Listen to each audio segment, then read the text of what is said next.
How's it going, everyone? Welcome back into the channel. So we just got our Thursday injury updates ahead of this Week 16 matchup, Packers versus Panthers, including one very important player opening his 21-day practice window, potentially returning from IR in the coming weeks. So in today's video, we're going to quickly go over the Thursday practice updates for the Packers here in Week 16. If you do happen to be a new viewer here and want more Packers news, analysis, and updates every single day, you'll find everything Packers here on this channel. So if that does interest you, definitely go down and click the subscribe button. It supports my channel a ton. So firstly, Elton Jenkins has returned to practice Thursday. We saw a did not participate yesterday, just like the 2 weeks prior. The did not participate seemingly just a rest day and no sign of the injury being, worse or a setback in his shoulder injury. So there shouldn't be any worry for Elton Jenkins' availability going into this Panthers game. Then we see a list of players that again did not practice today, just like yesterday.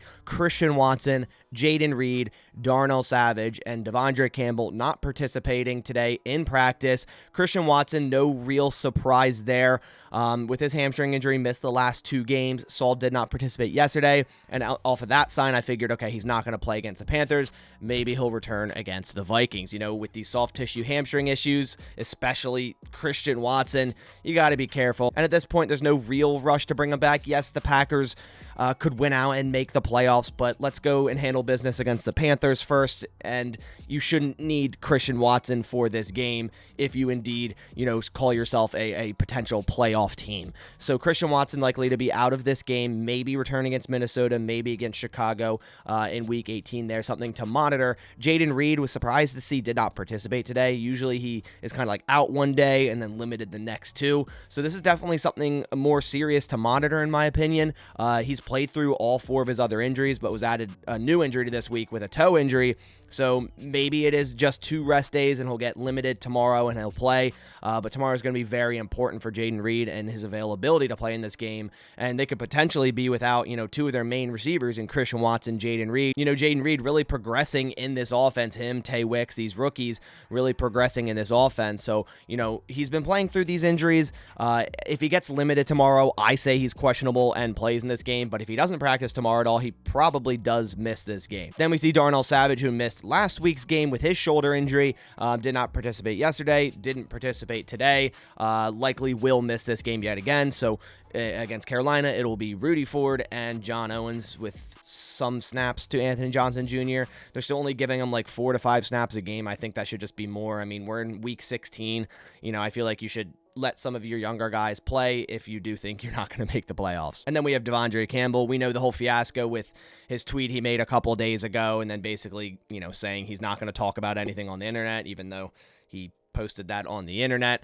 Basically then saying Matt LaFleur is his guy. So was that directed towards Joe Barry? Was that directed towards us, the fans? He has been playing hurt for pretty much the last 2 seasons. He played through an injury like all of last season. And then this year he's had a plethora of injuries on, off the injury report. So, I understand his frustrations. He feel like he's not 100%. So yeah, his best football or his best tape isn't going to be out on display. And he's not going to look like his former self if he is indeed playing through some sort of injury most of the time. So I understand DeAndre Campbell's frustration, but I think putting it out on Twitter like that is a little weird, but I understand why he is frustrated, and if it's directed at Joe Barry, I also understand that as well. I know Matt LaFleur mentioned communication has been a big issue on this defense, and then you ask yourself, does that go back to Joe Barry communicating to the defense, or does that go to DeAndre Campbell or whoever's wearing the green dot in any given game to communicate to the rest of the defense to tell safeties how to rotate, corners what to do,